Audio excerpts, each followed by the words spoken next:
ወይም አንድ ሰው ይሄን ማለት ይችላል? ሊንዳ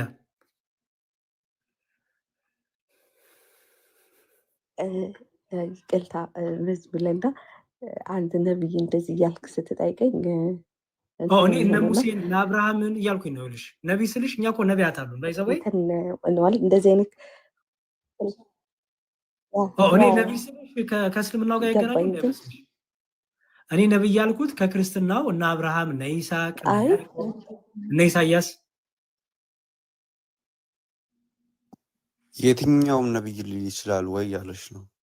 አዎ ያው አይ ቲንክ ጫና ስላለባት ጥያቄው እሱ አልመሰለኝም። አይ ቲንክ ሌላ መሰለኝ፣ ግን ቀይ በርቶባታል ሀሳቧን ለመግለጽ። አዎ አይ ቢኒ የታች ነው ጥያቄው ያለው፣ ግን ከላይ ያለውን ስላላነበበች፣ ምክንያቱም በታች ያለው ከኔ ይበልጣል ማለቱ ምን እንደሆነ ከላይ ጋር ስለሚገናኝላት ስለምን እያወራ እንደሆነ እንዲጋወት ይሄ ነው። አንተ አንድ ነብይ የምትለውን ሌላ ሀሳብ ነው መሰለኝ ያላት፣ እሱ ነው እንጂ ታች ነው እሱ ላይ ቀይ ሆኖባታል። ምን እንደሆነ አልገባኝም። ወጣ ተግባ ወይ እንዳወተሽ ግቢ አይ ነው በጣም ፕሬሸር ይኖርባት ይሆናል። ኔትወርክ ነው አለሁኝ አይደል? ሰማችኋለሁ። በቃ ኤኒዌይስ ልትወላ እንጂ ችግር የለውም አላስጨንቅሽ። እኔ አሁንም ቢሆን ከማንኛውም ነቢይ በመጽሐፍ ቅዱስ ከተዘረዘሩት ነቢያቶች ማንም ነቢይ ይሁን ማንም ሰው ይሁን ወደ ሰማይ ሄጄ ለምኑኝ የምትለምኑትን ደግሞ እኔ አደርጓለሁ፣ ማናቸውንም ነገር ብትለምኑ እኔ አደርጓለሁ ለምኑኝ ማለት የሚችል ማንም የለም፣ ምን ካልሆነ በስተቀር ሁሉን ቻይ የሆነ አምላክ ካልሆነ በስተቀር። ስለዚህ ክርስቶስ ስለራሱ ሲናገር ምን አለ? እኔ ምን ለምነኝ ማናቸውን ነገር ደግሞ እኔን እየጠራችሁ ለምኑ እኔ አደርገዋለሁ አለ። ይሄን የተናገረ ክርስቶስ ታዲያ ምን አለ? ይኸው ከእናንተ ዘንድ ስኖር ይህን ነግሬያችኋለሁ አለና አብ በስም የሚልከውን ግን መንፈስ ቅዱስ የሆነ አጽናኝ እርሱ ሁሉ ያስተምራችኋል፣ እኔም የነገርኳችሁ ሁሉ ያሳስባችኋል እና ሰላምን እተውላችኋለሁ፣ ሰላምን እሰጣችኋለሁ አለ። አስተውይ፣ እያወራ ያለው ጌታ እሄዳለሁ እያላቸው ነው። እሺ እሄዳለሁ እያለ እየነገራቸው ነው። ኦኬ። ከዛ ደግሞ መልሶ ምን አለ? ተስፋ ደግሞ ሰጣቸው። ተመልሼ ግን እመጣለሁ፣ እወስዳችኋለሁ፣ ከኔ ጋር ትኖራላችሁ፣ ደግሞ እንዳትፈሩ ደግሞ እኔ በሚሄድበት ጊዜ እስክመጣ ድረስ ለምኑኝ እያላቸው ነው። ለምኑኝ እኔ መልስላችኋለሁ፣ እኔ ያደርገዋለሁ አለና ከዛ ምን አለ? ሰላም እሰጣችኋለሁ፣ ዝም ብዬ አልተዋችሁም፣ ስሄድ ሰላም እሰጣችኋለሁ። እኔ መስጣችሁ ዓለም እንደሚሰጥ ሰላም አይደለም፣ ልባችሁ አይታወክ አይፍራም አለና ከዛዩ እኔ እሄዳለሁ፣ ወደ እናንተ እመጣለሁ፣ እንዳልኳችሁ ሰማችሁ፣ የምትወዱኝስ ብትሆኑ ከኔ አብ ይበልጣልና ወደ አብ በመሄዴ ደስ ይበላችሁ አለ። አሁን ይሄንን ትርጓሜያችን ብሎ እንደፈታው ለሰይሽ ምን ማለት ነው? ከኔ ይበልጣል ማለት የሚለውን ትርጓሜያችን መጽሐፍ ቅዱስ እኛ ትርጓሜ አለን የአባቶቻችን ወይም ተፍሲር ቢሆን በአረብኛው፣ እኛ ደግሞ የአባቶቻችን ይሄን ክፍል የፈሰሩበት ያብራሩበት አለ። ምክንያቱም መጽሐፍ ቅዱሳችን በአባቶቻችን የሚያብራሩበት ቤተክርስቲያን የምታብራራበት የራሳችንን ትርጉም ማስቀመጥ ስለማንችል ቤተክርስቲያን ምን ብላ አብራራችሁ የሚለውን ከትርጉማችን ላሳይሽ። ይሄ ይኸው የዮሐንስ ወንጌል ትርጉም ነው። እሺ የዮሐንስ ወንጌል ትርጉም 282 ላይ ነው ደግሞ። ያው አግኝቼዋለሁ። እሺ ምን ይላል መሰለሽ? አይ ያሬድ አንተ በራስህ ነው የምትተረጉመው እንዳትይ ነው ቤተክርስቲያንን ብላ ተረጎመች የሚለው ላሳይሽ። እንዲህ አለ ጌታ። ይኸው እዚህ ጋር እኔ እሄዳለሁ ወደ እናንተ እመጣለሁ። ቁጥር 28 እኔ እሄዳለሁ ሲል በእርግጥ ከነርሱ መለየቱን ያመለክታል። ወደ እናንተ እመጣለሁ ማለቱ ደግሞ በዓለም ፍጻሜ ዳግመኛ እንደሚመጣ ለመንገር ነው። መላእክት በጌታችን ርዕስ ጊዜ ይህን ቃል በድጋሚ ለሐዋርያት ነግሯቸዋል። ሐዋርያት ኢየሱስ ክርስቶስ ሲያርግ ትኩር ብሎ ይመለከቱ ነበር። ነጫጭ ልብስ የለበሱ ሁለት ሰዎች መላእክት በአጠገባቸው ቆሞ የገሊላ ሰዎች ወደ ሰማይ እየተመለከታችሁ ስለምን ቆማችኋል? ይህ ከእናንተ ወደ ሰማይ ያወጣው ኢየሱስ ወደ ሰማይ ሲሄድ እንዳያችሁት እንዲሁ ይመጣል አሏቸው። የሐዋርያት ሥራ አመጣልሽ። አሁን ከኔ ይበልጣል የሚለው ምን ማለት ነው ይላል። ጌታችን እኔና አብ አንድ ነን ካለ በኋላ እንዴት ከኔ ይበልጣል ይላል? ቅድም እንዳልኩሽ በእኔ አብ አለ፣ አብም በእኔ አለ። የእኔ የሆነ የአብ ነው፣ የአብም ሁሉ የኔ ነው። እኔና አብ አንድ ነን ያለ እዚህ ጋር ደግሞ መጥቶ ከኔ እንዴት ነው ይበልጣል የሚለው ሲፈታ ማለት ይላል። በአዲስ ኪዳን ይህን የመሰሉ ብዙ ቃላት እናገኛለን። መጽሐፍ ቅዱስ የሚያነቡ ሰዎች በማስተዋልና በትዕግስት ማንበብ ይጠበቅባቸዋል። ትርጓሚያንም መምህራንም መጠየቅ ያስፈልጋል። አብ ይላል ይኸውልሽ በአምላክነቱ ከወልድ አይበልጥም። አስተዊ ከኔ አብ ይበልጣል ሲል በአምላክነት እያለ አይደለም፣ በስልጣን በመለኮት እያለ አይደለም። አብ በአምላክነቱ ከወልድ አይበልጥም፣ ወልድም በአምላክነቱ ከአብ አያንስም። በአብና በወልድ መካከል መበላለጥ የለም። ጌታችን ከኔ አብ ይበልጣል ማለቱ አብ ዝቅተኛ ክብር ባለውና ደካማ በሆነው ስጋ አለመገለጡን ለመናገር ነው ይላል። አብ ስጋ እንዳልሆነ ወይም በስጋ እንዳልተገለጠ ይሄን የኛን የደካማውን ሰው ማንነት ባህሪ ስጋ አብ ይዞ እንዳልተገለጠ ለማሳየት ጌታ ምን አለ? አብ ከኔ ይበልጣል አለ። ይኸው አብ ዝቅተኛ ክብር ባለውና ደካማ በሆነው ስጋ አለመገለጡን ለማሳወቅ ነው። የፍጡራን ክብር ዝቅተኛ ነው። አብ በፍጡራን ባህሪ አልተገለጠም። በፍጡራን ባህሪም አልተገለጠም ማለት የሰውን ስጋ አልለበሰም ወይም ሰው አልሆነም ማለት ነው። አብ እንደ ወልድ በአይሁድ ዱላ አልተደበደበም፣ ምራቅ አልተተፋበትም፣ አልተሰቀለም፣ አልተቸነከረም፣ አልሞተም። በአጠቃላይ ወልድ የተቀበለውን መከራ አልተቀበለም፣ እንደ ወልድ አልተሰቃየም። ስለሆነ ምን አለ? አብ ይበልጠኛል ማለቱ አይሁድ እንደኔ ሊይዙት አይችሉም ሲል ነው ይላል። ምክንያቱም አብን አሳየን ይበቃናል፣ ወደ አብ እሄዳለሁ ሲላቸው ነበረ። ስለዚህ ምን አለ? አብ ከኔ ይበልጣል። ምክንያቱም ምን እያቸው ነው ጌታ? እያዛለሁ፣ ይይዙኛል፣ ይገሉኛል፣ ደግሞ እነሳለሁ ከሞት፣ ከዛ ደግሞ ወደ እናንተ እመጣለሁ እያላቸው ነው። ስለዚህ ያን እየተናገረ ምን አለ? ከኔ ይበልጣል አለ። ከኔ ይበልጣል ማለቱ ማለት ነው አብ በስጋ አልተገለጠም። በስጋ ስላልተገለጠስ እንደኔ ልትይዙት በሰው ስላልተገለጠ በስጋ ስላልተገለጠ ልትይዙት አትችሉም ሲል ነው እንጂ በአብና በወልድ መካከል የአምላክነት መበላለጥ፣ የስልጣን መበላለጥ፣ የመለኮት መበላለጥ መተናነስ ኖሮ አይደለም ይላል። ወልድ ግን ቀዳማዊ ሰማያዊ አምላክ ቢሆን የሰውን ስጋ በመልበሱ ትሁት ነው ይላል። አይሹ እኔ የዋህ በልቤም ትሁት ነኝ ይላል ማቴዎስ 11:29። ስለዚህ ክርስቶስም የሰውን ስጋ በመልበሱ ትህትናውን ደግሞ ሲያሳይ ምን አለ? ከኔ አባቴ ይበልጣል አለ። ስለዚህ ትርጓሜያችን ይኸውልሽ መጽሐፍ ቅዱሳችን እና የቤተክርስቲያናችን ኮመንተሪ ወይም ተፍሲሮች ወይም ትርጓሜዎች ይሄን ክፍል የሚያስቀምጡት ብዙ ክርስቲያን ያልሆኑ ሰዎች እንደሚረዱት እንደሚሉት ሳይሆን ይሄው የኛ ትርጉም የአባቶቻችን ትርጉም ይሄ ነው። መጽሐፍ ቅዱስን የምንተረጉምበት የምናነብበት የምናጠናበት ይሄ ነው። ከኔ ይበልጣል ማለቱ ይሄ ነው። ገባሽ ሊንዳ? ገባኝ። ስለዚህ ያው እግዚአብሔር ነብይም ነው ኢየሱስም ነው። እግዚአብሔር ነብይም ነው። ምን ማለት ነው? ነብይ ነው የሚል ነገር እስካሁን ስቻለሁ እንዴ? ማለቴ ያው እዚህ ጋር ለሁን ነብይ ማለት ነብይ ብለህ ቅድም ላይ ስትለኝ የነበረው ነገር ነበር ላይ ተናገሩ እና ኢሳያስ ነው የነገርኩሽ። አይ አሁን ልክ ዮሐንስ ላይ ከኔ አብ ይበልጣል ምናምን ከሚለው ላይ ሳሳይ ወደ ላይ ከፍ ብለን ስናያቸው ነበር አይደለ? ወደ ላይ ከመጀመሪያው ጀምረን ስናያቸው የትኛውም ነብይ ይሄንን ማለት ይችላል፣ የትኛውም ነብይ ይሄንን ማድረግ ይችላል እያልክ እየጠየከኝ ነበር ነበር። ለምን የጠየኩሽ እንደዛ ያልኩሽ ሊንዳ? ለምን የጠየኩሽ እንደዛ? ኦኬ አዳምጣለሁ። አይ ለምን የጠየኩሽ? አይ አዳምጪ ሳይሆን ለምን የጠየኩሽ ይመስልሻል? ጀስት ከሱ ውጪ ማንንም ማድረግ አይችልም ነው አይደለም? እኛ ሁሉ ነገር እናደርጋለን አላሉም። ጌታ አምላክ ነውና በስጋ የተገለጠ መሆኑን ለማሳየት ጌታ አምላክነቱንም የተናገረበት ነው ያልኩሽ ነው። ግን እያሰባለ አልተግባባችሁም። አይ እሷ አንተ ቅድም ነብይ እንደዚህ ማድረግ ይችላል ወይ እያልክ ስትላት እሱ ነብይ ሆኖ ያደረገ የመሰላት ነብይም ነው ደግሞ እንደዚህ ማድርጓል ብለህ እያልክ ያስረዳት ስለመሰላት አሁን ሐሳብ ለዚህ ነው ቅድም ሐሳቧ እንደዚህ አይደለም ያልኩት። አሁን ሐሳብ ያዘችው ነብይም ነው አምላክም ነው ብላ ነው እየተረዳችው። አንተ ግን የትኛው ነብይ እንደዚህ ያደርጋል ወይ ብለህ ስትጠይቃት እሱ ማንም ነብይ የተባሉ ሁሉ እንደዚህ አላደረጉም፣ እሱ ነብይ አይደለም አምላክ ስለሆነ ነው ይሄን ያደረገው የሚል ሐሳብ ለመስጠት ነው። እሷ ግን ነብይም ሆኖ እንደገና ደግሞ አምላክም ሆኗል ብላ ነው የተረዳችው።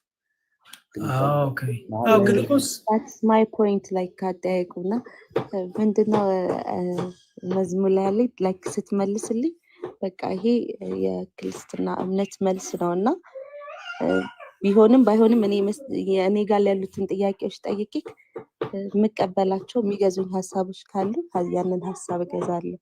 እንደዛ ቢሆን ስለምል ነው ዝም የምለው። እሺ ምንም ችግር የለውም። እኔ እኮ ቅድም ቢንዬ ገብቷት ስለመሰለኝ ነው። ምክንያቱም ነቢይ ነብያ ካጠይቀኝ የደጋገምክ ያለችኝ እኮ ስለገባ ስለመሰለኝ ነው ቢኒሻይ። ግን ካልገባትም ችግር የለውም። እኔ ነቢይን ያመጣሁልሽ ሰውን ያመጣሁልሽ ለምንድን ነው? በመጽሐፍ ቅዱሳችን ነቢያት የከበሩ ናቸው። ምንም የከበሩ ቢሆኑ ግን በእኔን ለምኑኝ እኔ ሁሉን አደርጋለሁ አይሉም እያልኩሽ ነው ያለሁት። የኢየሱስ ክርስቶስን ፍጹም አምላክነት በስጋ የተገለጠ አምላክ መሆኑን ለምኑኝ፣ ስሜን እየጠራችሁ ወደ እኔ ጸልዩ፣ ለምኑ፣ እኔ ደግሞ አደርገዋለሁ እንዳል ላሳይሽ ፈልጌ ነው እንጂ በሌላ እንትን አይደለም። ቢሆን ኖሮ እንደዚህ አያደርግም የሚለውን ሀሳብ ነው። ጸሎት አይቀበልም ነበር። እኔ ከአብ ጋር እኩል ነኝ አይልም ነበር። ነቢይ እንደዚህ አላለም። ስለዚህ እሱ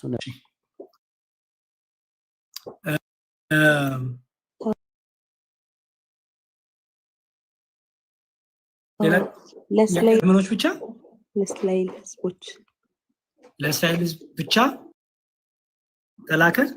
ለምን ተላከ ማለት ለእስራኤል ህዝቦች እና ጨርሽና ያው ስለምናውቀው ብዙ ጊዜ የሚነሳ ጥያቄ ነቢይ ካልሆነ ዋይ ላይክ ስፔሲፊክ ሆኖ ላይክ ለእስራኤል ብቻ ለምን ተባለ? እናስ ተላከ ተብሎ ለምን ተነገለ? መልካም እሺ። እኔ ደግሞ አሁን እንትን ልበልና እኔ ብቻ ከማውራ ቢኒዬ ደግሞ ሀሳብ ስጧት። እናንተ ትንሽ ልስጣትና እኔም ልተኛ ጠዋት እነሳለሁ።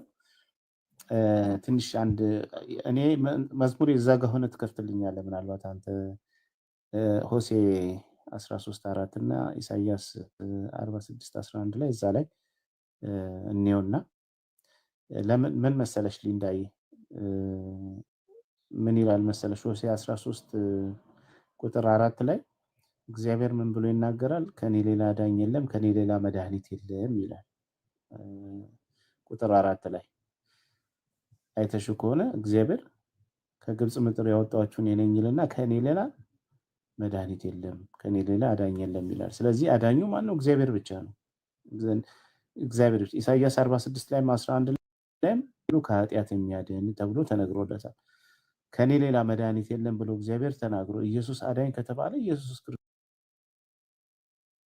ክርስቶስ እግዚአብሔር መሆኑ ግልጽ ነው ማለት ነው። ያ ከኔ ሌላ መድኃኒት የለም ሲል የነበረው ስለዚህ አዳኝ መድኃኒት የተባለው ክርስቶስ ለዚህ ነው። እርሱ በብሉይ ኪዳን ላይ እኔ አዳኝ ነው ከሌላ መድኃኒት የለም ብሎ ሲናገር የነበረው አምላክ በስጋ ስለመጣ ነው። እሺ ለእስራኤል ለምንድን ነው የተላከው? ነብይ እስካልሆነ ለምንድን ነው ተላከ የተባለው? ላልሹ ስፔሲፊክ ሆኖ ላይክ ተላከ ነው የሚለውና ለእስራኤል ኦኬ መላክ ማለት ምን መሰለሽ? ይሄ ከአንድ ቦታ አንድ ቦታ መምጣት ምናምን እንደዛ አይደለም። ለክርስቶስ ሲነገር በዛ ልክ አይደለም። ምክንያቱም መዝሙር 139 ላይ እግዚአብሔር መንፈስ እንደሆነ ይናገራል። እግዚአብሔር የሌለበት ቦታ የለም። መዝሙር 139 ላይ ክፈትለትና አንብብለት። በሁሉ ስፍራ አለ እግዚአብሔር ማለት ነው። ወደ ሰማይ ብወርድ አንተ በዛለህ፣ ከመንፈስ ወዴት ትሸሻለሁ፣ ከአንተስ ወዴት እሄዳለሁ ብሎ ይናገራል። ቁጥር 8-9 ያው እንደሱ አንብብላትና ከዛ ላስረዳት። እሺ ከመንፈስ ወዴት እሄዳለሁ፣ ከፊትስ ወዴት እሸሻለሁ? ወደ ሰማይ በወጣ አንተ በዚያ አለ፣ ወደ ሲኦልም ብወርድ በዚያ አለ። እንደ ንስር የነጋትን ክንፍ ብወስድ እስከ ባህር መጨረሻም ብበር በዚያ እጅ ትመራኛለች፣ ቀኝም ትይዘኛለች።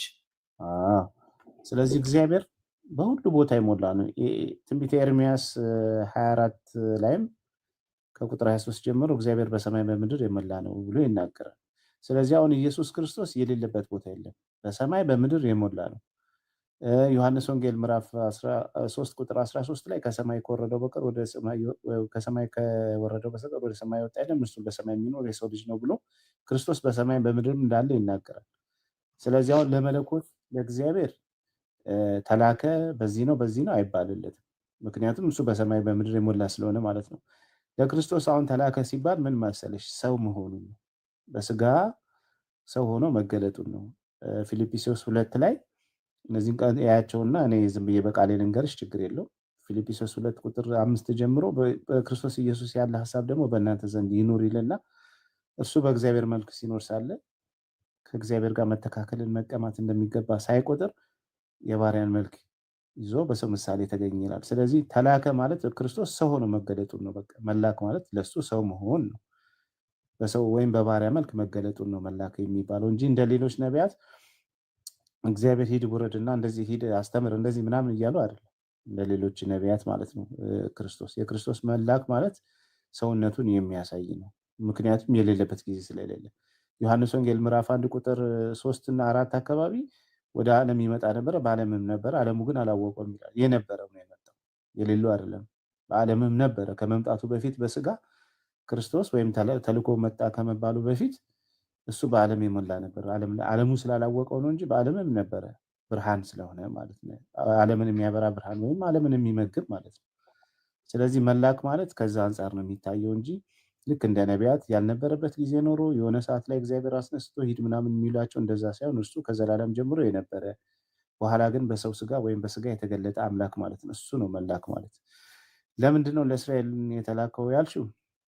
ባይዘው እስራኤል ማለት ሀገርን አይደለም የሚያመለክተው፣ ለሀገር አይደለም። እስራኤል ማለት እኮ የእግዚአብሔርን ሕዝብ ማለት ነው፣ ወይም የእግዚአብሔርን ማዳንን የሚቀበል ሕዝብ ለነሱ ተልቋል። አሁንም ክርስቶስ ኢየሱስን ለተቀበሉት በስሙ ለሚያምኑት ነው የእግዚአብሔር ልጅ የሆኑ ዘንድ ስልጣን ሰጣቸው የተባለው። ስለዚህ ለሚያምኑት ለሚቀበሉት ተልቋል። ያ ደግሞ በሁሉም ዓለም ላይ ያለ ነው፣ ወይም ደግሞ ለእግዚአብሔር ሕዝብ ለተባሉት ማለት ነው። ይህን የቱ ጋር እናገኘዋለን መሰለሽ? ሮሜ ምዕራፍ 9 ቁጥር 6 ጀምሮ ስታነቢው እስራኤል ማለት ምን እንደሆነ እንትን ይልሻል። እችን ልንገርሽና እኔ እንትን ላለው እችን ሮሜ ከቁጥር 6 ጀምሮ አንብብላት። ይኸውልሽ ምን ይላል መሰለሽ? ነገር ግን የእግዚአብሔር ቃል የተሻረ አይደለም፣ እነዚያ ከእስራኤል የሚወለዱ ሁሉ እነዚያ እስራኤል አይደሉም ይላል። አይሽ ከእስራኤል መወለድ በስጋ እስራኤል አያስብልም እንደ መጽሐፍ ቅዱስ ሐሳብ። በስጋ መወለድ ብቻ አይደለም። በእርግጥ በስጋ የተወለዱ እነዛ የማን ነው? የይስሐቅ የያዕቆብ ልጆች 12 እስራኤል ተብሏል። ግን በስጋ መወለድ ብቻ አይደለም የሚያስብለው፣ በስጋ የሚወለዱ እስራኤል አይደሉም ይላል። ከዛ በኋላ በአብርሃም ዘር ስለሆኑ ሁላቸውም ልጆች አይደሉም። አይሽ ልጅነት በስጋ መወለድ ብቻ ሳይሆን ከአብርሃም ዘር መገኘት ሳይሆን በተስፋው ቃል ኪዳን ውስጥ መኖር ያስፈልጋል። በግዝረት የአብርሃም ልጅ መሆን አለባቸው። የእግዚአብሔርን ቃል ኪዳን መጠበቅ አለባቸው ማለት ነው። ስለዚህ በስጋ መወለድ ብቻ አይደለም። ቀጥልና እዛው አልጨረስኩም። እሺ ነገር ግን በይስሐቅ ይጠራል አልተባለ? አይሽ በይስሐቅ ዘር አስቀድሞ ተስፋ ስለተገባ ማለት ነው። በዘር አሕዛብ ይባረካሉ ብሎ ለይስሐቅ ዘፍጥረት 17 ላይ እግዚአብሔር ቃል ኪዳን ገብቶለታል። ስለዚህ እነዚህ በይስሐቅ እግዚአብሔር አስቀድሞ ቃል ኪዳን የገባላቸውን የይስሐቅን ተስፋ አድርገው ተስፋውን የሚጠብቁ በጠቅላላ እነሱ እስራኤል ይባላሉ። ይህም የተስፋው ቃል ልጆች ዘር ሆነው ይጠራሉ እንጂ ይልና፣ እሺ ወደዛ አድርግልኝ ያሬድዬ። አይ ወደዛ፣ እነዚህ እንጂ ብሎ ተቆርጦብኛል። ወይ አንተ አንብቦ እንጂ ከሚለው በኋላ ያለው እንጂ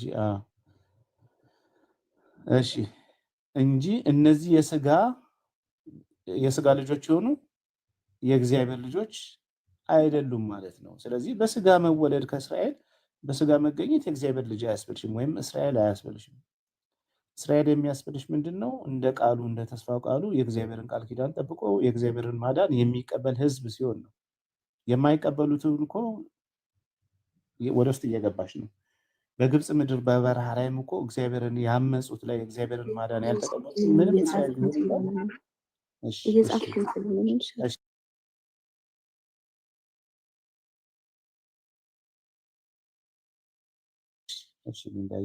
እስራኤላውያንን ሳይቀር እኮ በግብፅም በረሃ ላይ እኮ እዛው አስቀርቷቸዋል።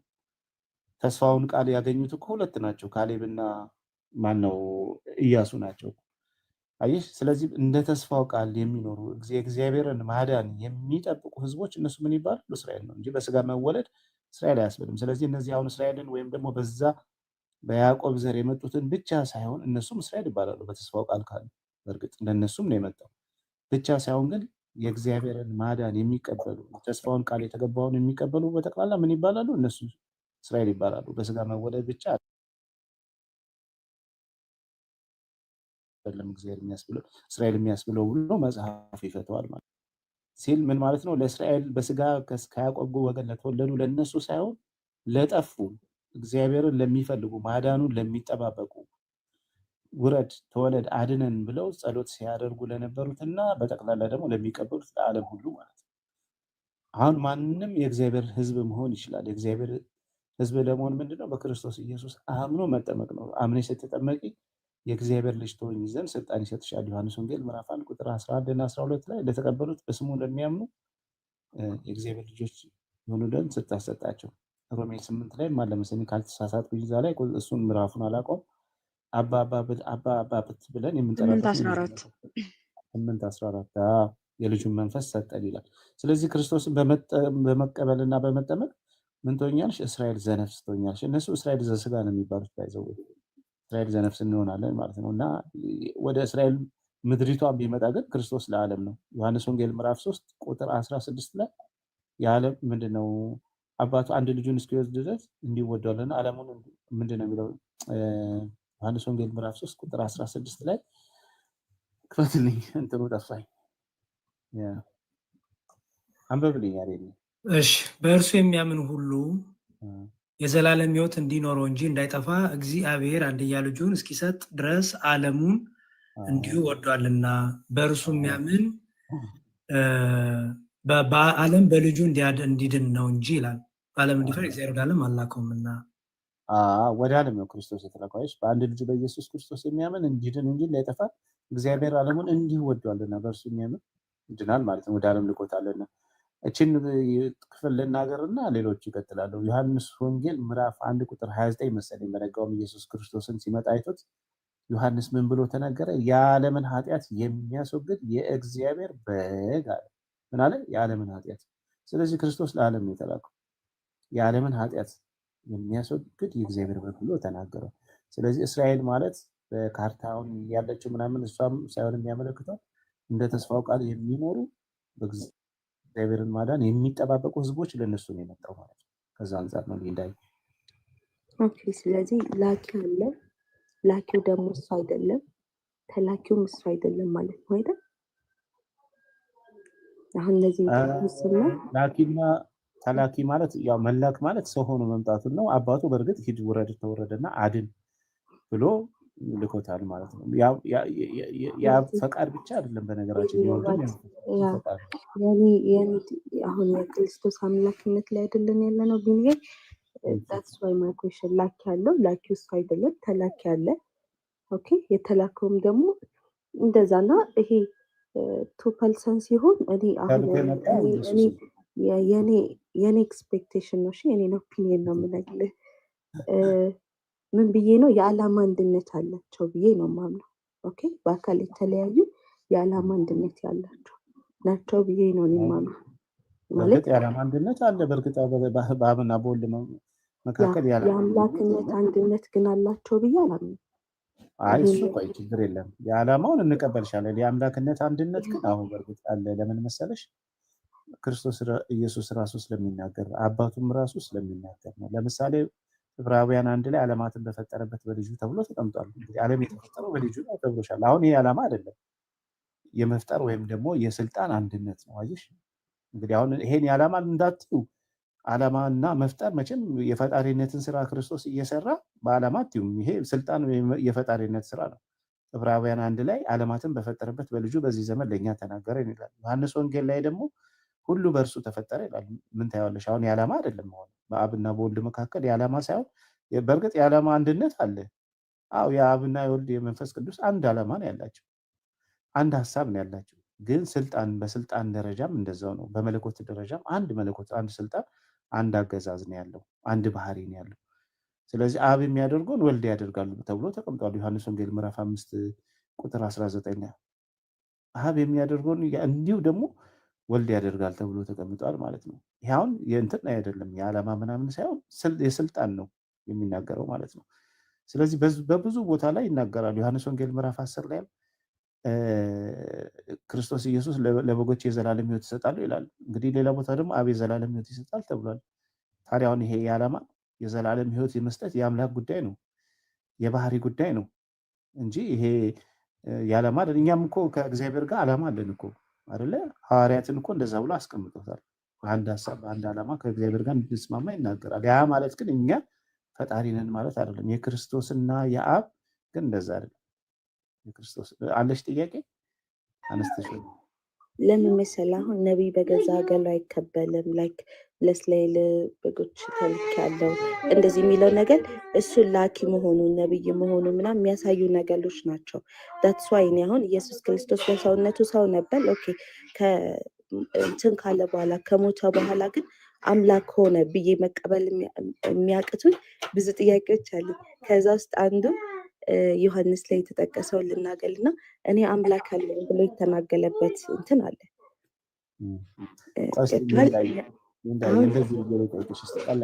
አሁን ሎጂካል አድርግሽ አሁን ተላከ የሚለውን ብዙ ጊዜ ስለተናገርሽው አንቺ ልጅ አለሽ አይደለ? ያ ላክሽው ለምሳሌ ወደ ሱቅ ላክሽው ከባህሪው ላይ ከሰውነቱ ላይ ከባህሪው ላይ ሰው መሆኑ ይቀራል ነው ከባህሪው ላይ አይቀርም። ኦኬ ልጅ ከልጅነቱ ነገር አለ ወይ ሴትም ከሆነች ከልጅነቷ የሚጎልባት ነገር አለ? ያ ልጅ እንደሆነ ነው የሚቀጥለው። በጣም ጥሩ። ስለዚህ ክርስቶስ ኢየሱስ እሱ አምላክ ነውና ከአብ ተልኮ ቢመጣ ከአምላክነቱ ላይ የሚቀንስበት ነገር አለ? መላኩ በራሱ ምንድነው የሚያመጣው ነገር ነው? እሱ ተሰና ሆኖ እንዳለው ነው። ግን ከአብ ተልኮ ቢመጣ አብም አምላክ ከሆነ ወልድም ደግሞ ኢየሱስ አሁን አንተ በሰጠህ ምሳሌ ቢንዬ እኔ ልጄ ብልከው ኦልሬዲ ልጄ ሆኖ ነው የሚቀጥለው። ያኔ ልጄ እኔ ሊሆን አይችልም። ልጄ መጥቶ እኔ ሊሆን አይችልም። ሊንዳ ሊሆን አይችልም። እሺ ላይክ በባህሊ በሆኑ ነገሮች ግን ልጄን እኔ ላንጽ እችላለሁ። እሺ ላንጽ እችላለሁ። ልጄን በዛ ወይ ልመላ እችላለሁ። ማነጽ ምናምን እሱ ችግር የለውም። ባህሪ ሰውነቱ ይቀራል ሊንዳይ ሰውነቱ አይቀልም እኮ እያልኩ ስለተላከ ቢኒ ይኸውልህ ስለላኩት ሰውነቱ ይቀላል እያልኩ አይደለም። ልጄ ልጅ እንደሆነ ነው የሚቀጥለው። ያኔ ሰው እንደሆነ ልጅ እንደሆነ ነው የሚቀጥለው። ተለዳኸኝ አይደለም? እኔ በላኩት ነገር ላይ ግን የላኩትን ነገር አድልጎ ወደ እኔ ሊመጣ ይችላል። የላኩትን ነገር ይዞ ወደ እኔ ሊመጣ ይችላል። ግን እኔ ሊሆን አይችልም። እኔ ሊንዳ ችግር የለውም። ሰጠሽ ሊሆን አይችልም። ሰው እኛም ደዛረም ነው። ክርስቶስ ልጅ ብቻ ነው እንጂ አባት አይደለም። አባት ብቻ ነው።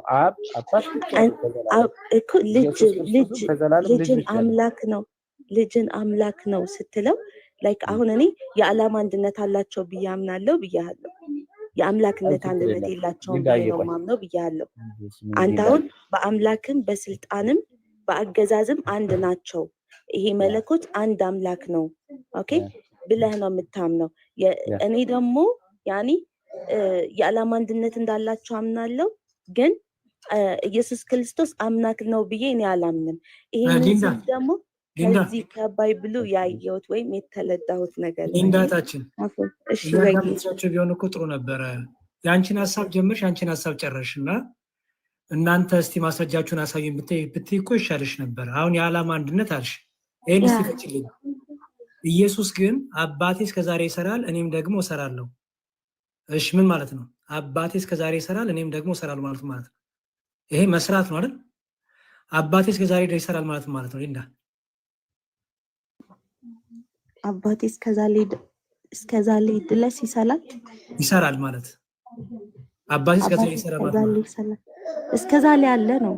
ይሰራል መኖሩ ደግሞ በስራው ነው አይደል የሚለው? ያ እኔም ደግሞ እሰራለሁ እያለ ነው። እኩል የሆነ ነው ይሰራል።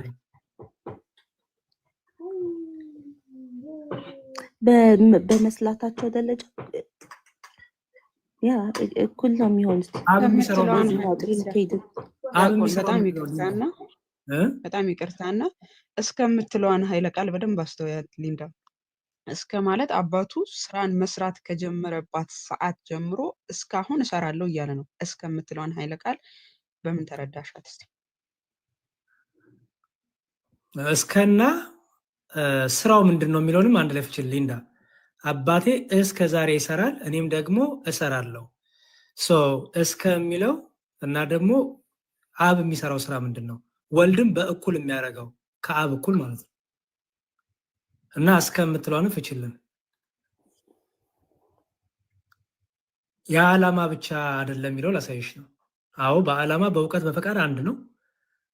በመስራትም ደግሞ አንድ ነው። መስራት ደግሞ ባህሪ ነው። መስራት ደግሞ የመለኮት ባህሪ ነው። የአምላክ መገለጫ ነው። ያ እንትን እንዳይላት በቃ ችግር የለም ሊንዳ አይበቃሽም ምናልባት እነዚህን ጥቅሶች ያዥና ሰሚራም ስላለች እሷም ጥያቄ ስላላት እንደዛ ይሆንና አንድ ትንሽ ቢፈቀድልኝ መጨመር ክፍተት ለመምራት እሺ መልካም አንድ ጥያቄ ልጠይቅ እስከዛ አንዴ የመስላት አንድ የሚጮህ ነገር አለ አንቺ ጋር ነው እሺ ሊንዳ ክፈቻውና ይሄን አንዴ መልሽልን ካልሆነ ወይንቶ ከዛ ሐሳብ ካለ እንማማር ይሰጥሽና ብዙ ጥቅስ ነው የሰጠንሽ አይደል ጽፈሽ ከሆነ አላቅ እየጻፍኩኝ ነው ኖት ያስኩኝ ነው እስካሁን ዮሐንስ ላይ ነበር እሺ ከዛ በፊት አባቴ እስከዛሬ የሰራ ማለት ነው እስከዛሬ ይሰላል ማለት አሁንም ስላውን አላቆመም ነው እስከሚለው ምኑን ያሳያል እስከ ነበለበት ድረስ እየሰላ መሆኑን ያሳያል ትናንት በፊትም ይሰራል አሁንም ይሰራል ማለት ነው እኔም ደግሞ እሰራለሁ ይላል እሺ ምን እያለ ነው ክርስቶስ እኔም ደግሞ ሰላለሁ ሲል እሱም እየሰላ እንደሆነ ነው የሚናገረው አባቱ እኩል አባቱ የሚሰራውን ወልድም ይሰራል ማለት ነው ምን አልከኝ አሊዲ አብ እኩል አባቱ የሚያደርገውን ሁሉ ወልድም ይሰራል አይደል ምክንያቱም ይኸው አባቴ እስከዛሬ ይሰራል እኔም ደግሞ እሰራለሁ እያለ ነው አባቴ የሚሰራው እኔ እሰራለሁ አባቴ በነበረበት ዘመን በሚሰራበት ዘመን ሁሉ እኔም እሰራለሁ አብሬ እሰራለሁ እያለ ነው አይደል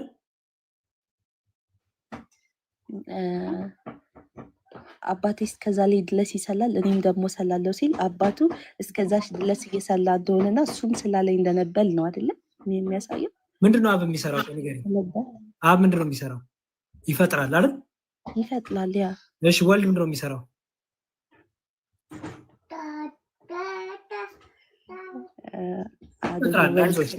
ሊከብድ ይችላል ግን ይፈጥራል ምክንያቱም አብም ይሰራል እኔም እሰራለሁ እያለ ነው አብ ፈጣሪ ነው ወልድም እንዲህ ፈጣሪ ነው አብ ሁሉን አድራጊ ነው ወልድም ሁሉን አድራጊ ነው ምክንያቱም ምን እያለ ነው አባቴ እስከሚለው ባይዘዌ ቅድመ ዓለምና ድህረ ዓለምን ሁሉ ያሳያል ከዛም ደግሞ እስከ መጨረሻው ማለት ነው አልፋና ኦሜጋነትን ያሳያል ከርሱ ጋር ደግሞ አብሮ ወልድም ይሰራል ኦኬ ይሄ ዮሐንስ ላይ ነው ያለው ዮሐንስ 17 ላይ ዮሐንስ ወንጌል ምዕራፍ 5 ቁጥር 17 ለዚህ ማስረጃው አብሮት እንደነበረ ላሳይሽና በቃ እንጨርስ አብሮት እንደነበረ ማስረጃ ላሳይሽ ናይ እናቆም ወላ እሺ ላሳይሽና እናቆማለን ዮሐንስ ወንጌል 17:5 ላይ ምን ይላል አሁንም አባት ሆይ ዓለም ሳይፈጠር በአንተ ዘንድ በነበረኝ ክብር አንተ በራስ ዘንድ አክብረኝ ይላል ሊንዳ ተመለሽ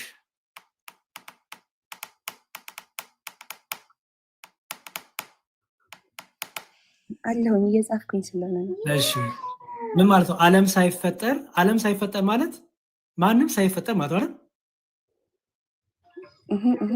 ዓለም ሳይፈጠር በአንተ ዘንድ በነበረኝ ክብር ይላል ዓለም ሳይፈጠር ካንተ ጋር ነበርኩ ይላል ነው አይደል ወልድ አይዋ በአንተ በነበረኝ ክብር ይያለ ነው በነበረኝ ካለ ከአባቱ ጋር ነበር ማለት ነው አይደል ያ በክብሩ ነበር ማለት ነው ጎበዝ በክብሩ ነበር ማለት ነው ክብር የተባለው ምንድነው እዚህ ጋር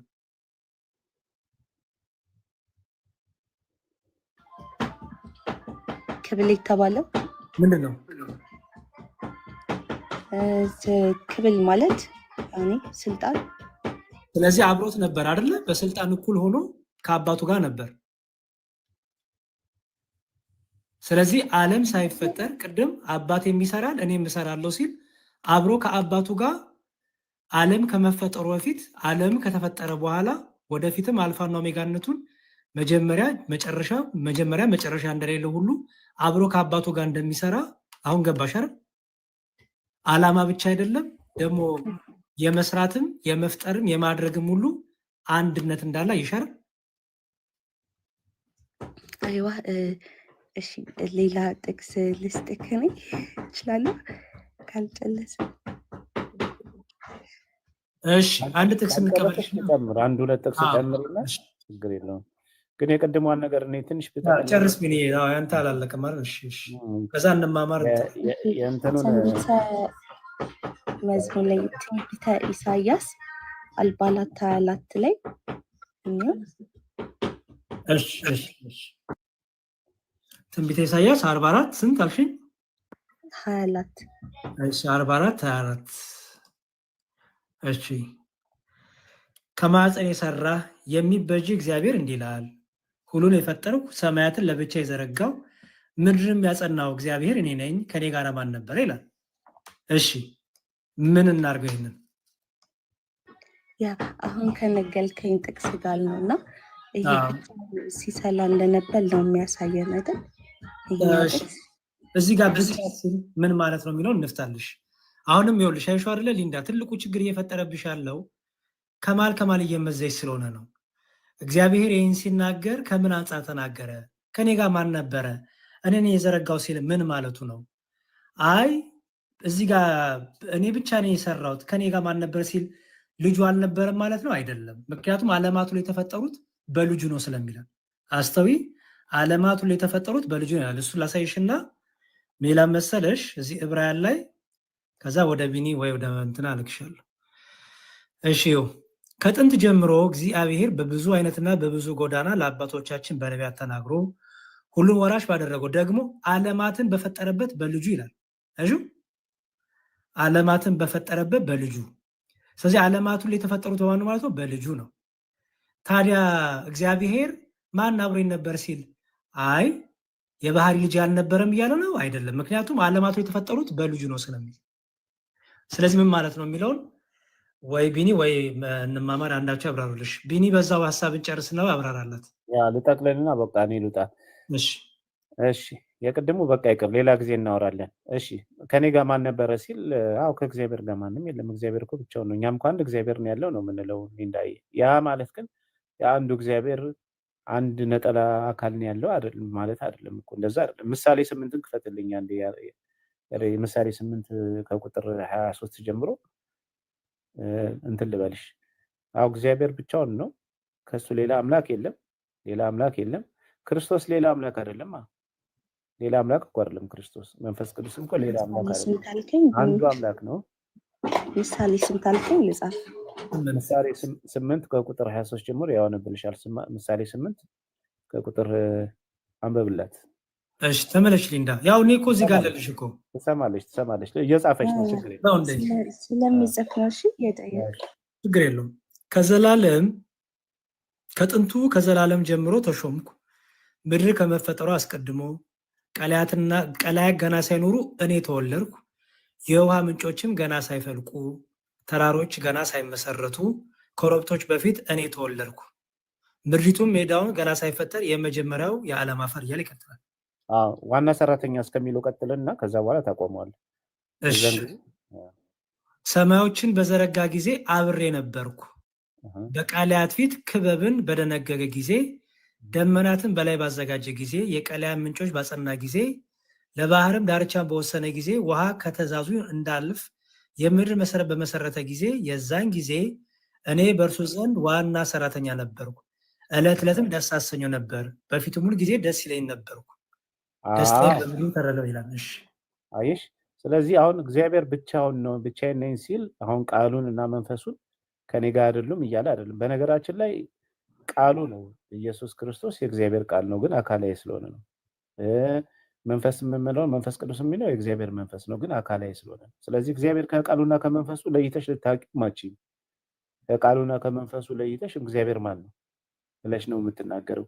ስለዚህ ከኔ ሌላ ማንም የለም ብሎ ሲናገር ከጣዖት አንጻር ነው። ጣዖታውያን ፈጣሪ ናቸው ብለው የሚያስቡ ሰዎች ስላሉ እነሱ ፈጣሪ አይደለም፣ ከኔ ሌላ ፈጣሪ የለም፣ እኔ ነኝ አምላክ እያለ ነው። እዛው ጋር ቢኒ አውዱን ቢነበብላት ከጣዖታት አንጻር እንደሆነ ምናልባት የኛ ማብራሪያ እንዳይመስልሽ። ምን ይላል መሰለሽ ሊንዳ? ቤል ተዋረደ፣ ናባው ተሰባበረ፣ ጣዖቶቻቸው በእንስሳትና በከብት ላይ ተጭነዋል፣ ሸክሞቻቸው ለደካማ እንስሳ ከባድ ጭነት ሆነዋል እና ተጎነበሱ፣ በአንድነት ተዋረዱ፣ ሸክሙን ለማዳን አልቻሉም፣ ራሳቸውን ግን ተማረኩ። እናንተ ያዕቆብ ቤቱ የእስራኤል ቤት ቅሬታ ሁሉ ከሆድ ያነሳኋቸው ከማዕፀን የተሸከምኳችሁ ስሙኝ፣ እስከ ሽምግልና ድረስ እኔ ነኝ፣ እስከ ሽበትም ድረስ እሸከማቸዋለሁ። እኔ ሰርቻለሁ፣ እኔም ማነሳለሁ፣ እኔ እሸከማለሁ፣ እኔም ማድናለሁ። በማን ትመስሉኛላችሁ? ከማንስ ጋር ታስተካክሉኛላችሁ? እንመሳሰል ዘንድ ከማን ጋር ታስተያዩኛላችሁ? ወርቁን ከኮረጀ የሚያይሽ ከምድር ከጣዖታት ጋር ማለት ነው። ወርቁን ከኮረጀ የሚያፈሱ ብሩንም በሚዛን የሚመዝኑ እነርሱ አንጥረኛውን ይቀጥራሉ፣ እርሱንም አምላክ አድርጎ ይሰራዋል፣ ለዚያም ያጎነብሱለታል፣ ይሰግዱለታል። ለምኑ? ለጣዖታት ማለት ነው። በጭንቃቸው ላይ አንስተው ይሸከሙታል፣ በስፍራውም ያደርጉታል፣ ከዚያም ይቆማል፣ በዚያም ይቆማል፣ ከስፍራውም ፈቀቅ አይልም። ሰውም ወደ እርሱ ቢጮህ አይሰማም። ምኑ? ጣዖቱ ማለት ነው። ከመከራውም አያድነውም። ይህን አስቡና አልቅሱ፣ ተላላፊዎች ሆይ ንስሐ ግቡ፣ ልባችሁንም መልሱ። እኔ አምላክ ነኝና ሌላ አምላክ የለምና የቀድሞውን የጥንቱን ነገር አስቡ። እኔ እግዚአብሔር ነኝ፣ እንደ እኔ ያለ ማንም የለም። በመጀመሪያ መጨረሻውን ከጥንትም ያልተደረገውን እናገራለሁ። ምክሬ ትጸናለች፣ ፍቃዴን ሁሉ እፈጽማለሁ እላለሁ ይላል። እኔ አምላክ ነኝና ሌላም የለምና ሲል ምድር ላይ እነሱ ከሚገዟቸው ጣዖታውያን አሁን ቢኒ እንዳለሽ እነሱ ተሸክመዋቸው ይሄንን ይሰማል እያሉ አንጥረኛውን እያነጠሩ በወርቅ ለብጠው የሚያመልኳቸው ጣዖታት የምትሏቸው ከኔ ጋር የተካከሉ እኔ ብቸኛ አምላክ ነኝ እያለ ምድር ላይ እነሱ ከሚያመልኳቸው ከአህዛብ አማልክት እርሱ የተለየ አምላክ እንደሆነ እስራኤላውያን ከአህዛብ አማልክት አንዱ ነው ብለው እንዳያስቡ እርሱ ብቸኛ አምላክ እውነተኛው አምላክ እንደሆነ ለይቶ እየተናገረ ያለበት ክፍል ነው። ቀጥል። ያ ከዛ አንጻር ነው ይሄ የሚፈታው እንጂ ከቃሉና ከመንፈሱ ተለይቶ እግዚአብሔር የኖረበት ጊዜ የለም። እነሱ አሁን እኔ ዋና አገልጋዩ ነበልኩ ምናምን ሲልኮ ከሱ ጋር ማለት ሰላተኛው ነበልኩ ብሎ እየገለጸ ነው ያለው ነው። እየፈጠልኩ ማለት አበሌው እየፈጠልኩኝ ነበር ሳይሆን እኔ ከሱ ጋር ሰላተኛው ነበልኩኝ ነው አይደለም የሚለው። የመጀመሪያው ዓለም ሲፈጠር አለ እኮ ሲፈጠር ነው አይደል? ሲፈጠር እኮ ዓለም ሲፈጠር ጊዜ በአፈጣጠልም ነው በመፍጠልም አንድ የሚሆኑ ከሆነ ሰላተኛው ነበልኩኝ ብሎ ነው ራሱን የገለጸውና ምሳሌ ላይ ታሳየኝ። ያ ሰላተኛ አብ በልጁ ነው የሚሰራው። አብ እኮ በልጁ ነው የሚፈጥረው። ለዛ ነው ከዛ አንጻር ነው ምሳሌ ሊንዳ ከቁርአን በሱረቱል ነህል ቁጥር 40 ላይ ተመልከቻ። አላህ ለማንኛውም ነገር መሆኑን ባሻነው ጊዜ ቃላችን ለእርሱ ሁን ማለት ብቻ ነው ወዲያውም ይሆናል ይላል። አላህ በምኑ ነው የሚፈጥረው? በቃሉ። ያ ቃሉ ፈጣሪ አድራጊ ነው። እዚህ ጋርም ጥበብ ክርስቶስ ኢየሱስ አድራጊ መሆኑ ከእርሱ ጋር አድራጊ መሆኑ አብ ብርሃን ይሁን ሲል ብርሃን የሚያደርገው እርሱ እንደሆነ ስራን የሚሰራ መሆኑን እየተናገረ ዋና ሰራተኛ ነበርኩ አለ እኮ ሊንዳዬ። የምድርን ወሰን ምድርን በፈጠረ ጊዜ ውሃዎች ከልካቸው እንዳያልፉ በደነገገ ጊዜ አለ እንግዲህ ዋና ሰራተኛ ማለት እኔ ነኝ ስሰራ የነበረው አለ። አሁን ይሄ በጥበብ መልኩ ነው የተቀመጠው ለሰዎች እንዲገባ አድርጎ የክርስቶስን ሰሪ አምላክነት ወይም ደግሞ ከአብ ጋር አብሮ ይሰራ እንደነበረ አስቀድሞ እንደነበረ ሊንዳ የምትናገሪው ካለ ተናገሪና እኔ እናገራለሁ። የኔ አሁን ላይክ አሁን በምንም ነገር ማለት ፈጣሪ ነው ኢየሱስን ፈጣሪ ነው ወይም አምላክ ነው የምንል ከሆነ ሁሉም ማድረግ ይችላል። አብሎ ነው ዓለምን የፈጠላት ሰማይና ምድርን የዘለጋት አብሎ ነው። ስለዚህ የመፍለድም ስልጣን አለው ማለት ነው አይደለም? አዎ።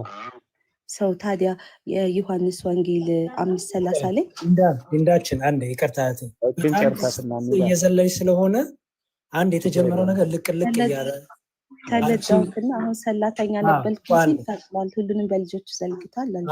ሊንዳ ቆይ ይኸውልሽ አሁን ጥቅስ ከዘለለማ ምንም የምትዩ ነገር አይኖርም። አሁን በመፍጠር በስራ አንድ ነው የሚለውን እያሳየንሽ ነበረ። አሁን ደግሞ ወደ ፍርድ ከመጣሽ ደግሞ ፍርዱንም ደግሞ እናያለን። አሁን እዚህ ጋር አንድ ነገር በጣም ጠቅልል አድርገሽ ለፊ ከጥቅስ ከዘለለ ምንም የምትዩ ነገር አይኖርም። እሺ የዛን ጊዜ በእርሱ ዘንድ ዋና ሰራተኛ ነበርኩ አለሁ እያለ ነው አይደለ ሊንዳ? አብሬ የሰራው ነበር እያለ ነው አይደል? ያ ሰላተኛ አብሬ እሰራለሁ የሚል አካል እኔነት አለው ወይስ የለም? አለው። ሰላተኛው ነበልኩ ሲል አብሬ እሰራለሁ ማለት አይደል? ስለዚህ አባቴ ከጥንትም ይሰራል። ቅድም ያሰው ዮሐንስ ወንጌል ላይ አብ እስከ ዛሬ ይሰራል እኔም ደግሞ እሰራለሁ ሲላውን ገባሽ ምን እንደሆነ? ምክንያቱም አብሮት የነበረ እንደሆነ አሳየሽ። ምክንያቱም አብሬ ይሰራ ነበር ይላል። ይሄን በደንብ ከገባሽ መስላቱን ሰላተኛ ማለት ሰላተኛ ነበልኩኝ ማለቱን ምናምን እኮ እኔ ቀላኔ የለኝም። ገባክ? አሁን አምላክ የዓላማ አንድነታቸው አላቸው ብዬ እኮ አምናለሁ። የዓላማ ብቻ አይደለም የመፍጠርም የስራም እኮ አሳየንሽ ሊና ያ በአሰላል ሲሆን ደግሞ እዚህ ጋር ሰላተኛው እንደነበር እና አብሮ መስራት ማለት ነው። እግዚአብሔርም ደግሞ በልጁ ይሰላ እንደነበር ነው የተናገረው እንጂ ልጁ ይሰላ እንደነበር አይደለም አይደል? እሺ ሊና በፍጥረት 1:26 ላይ እንዲላል ይቅርታ እሺ አሜን። ዘፍጥረት 1:26 ላይ እግዚአብሔር ማለት ሰውን በመልካችን እንደ ምሳሌያችን እንፍጠር። እሺ እግዚአብሔር እንፍጠር የሚለው ማን ነው ሊንዳ?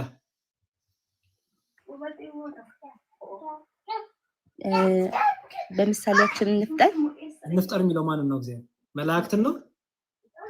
ኖ ሰዎችን ነው። ሰዎችን ሰው ካልተፈጠረም ገና ከመጀመሪያ ሳይ ያኔ እግዚአብሔር ማለት ማን ነው እንፍጠር የሚለው? እግዚአብሔር ሰውን በመልካችን እንደ ምሳሌያችን እንፍጠር። ሰውን አይደል የሚፈጥረው? ማን ነው እንፍጠር የሚለው? እዚህ ጋር እንፍጠር የሚለው እግዚአብሔር ማን ነው? ማን ተፈጠረ አይደለም ያልኩሽ። እንፍጠር ግን የሚለው ማን ነው? ሰዎችን ነው። ሰውም አልተፈጠረም ገና ሊፈጠር ነው። ሰው የተፈጠረ እኮ መላእክትንም ሰዎችንም ነው። የመላእክት እገዛ ያስፈልገውማ እግዚአብሔር ሰው ሲፈጠር አልገባትም። እሷ እያለች ያለችው የሚፈጠሩትን መላእክትም ሰዎችም ነው። እንፍጠር ያለው እግዚአብሔር ብቸኛ ያልሆነ ማለት ሌላ አካል አብሮት እንዳለ የሚያመለክት ቃል ነው። እንፍጠር ሲል አብሮት ደግሞ የሚፈጥር የሚሰራ አካል እንዳለ የሚያመለክት ቃል ነው የሚለውን እንትን ሊያስይዝሽ ነው ሊንዳ። ያቆም እንፍጠር ሲል አንድ አይደለም ያለው ሰውን ያለው ሊንዳ። ሰዎችም ቢሆን ነው እንፍጠር የሚለው ብዙ ቁጥር በኋላ ላይ ለሰዎች ስለሆነ ለሰዎች ይመጣል። ሰውን ካለው ግን አንድ ሰው ስለ አንድ ሰው ከተናገረ በኋላ እንፍጠር ሲል ደግሞ ራሱ ብዙ መሆኑን ነው የሚያሳየው። ለምሳሌ አንቺ የሆነ ነገር እንብላ ብለሽ ብትናገሪ ብዙ መሆናችሁ ነው የሚናገረው አይደለ? ወይም እንስራ ስትይ የሚሰራ ስራ አለ፣ እናንተ ግን ብዙ ናችሁ። የሆነ ስራ እየሰራችሁ እናንተ ብዙ ናችሁ። አሁን ሰውን እንፍጠር ሲል ያ እንፍጠር የሚለው አካል አንድ አይደለም ብዙ ነው እያለች ነው ተናጋሪው አካል። እሱ ብቻ ደግሞ ሊንዳ እግዚአብሔር ፍጥረትን በመፍጠር ላይ ከፍጡራኑ አጋዥ ይፈልጋል እንዴ ሊንዳ? ከፍጡራኑ አጋዥ ይፈልጋል ሲፈጥር ፍጥረት? ኖ ለመፍጠር አጋዥ አይፈልግም። እንፍጠር የሚለው ማንን ነው? አሁን የሚፈጠረው ሰው ሊፈጠር ነው። ያን ሰው ለመፍጠር ግን እግዚአብሔር ምን አለ? ሰውን በመልካችን እንደ ምሳሌያችን እንፍጠር ነው የሚለው። እግዚአብሔር ማንን ነው እንፍጠር ብሎ እያናገረ ያለው?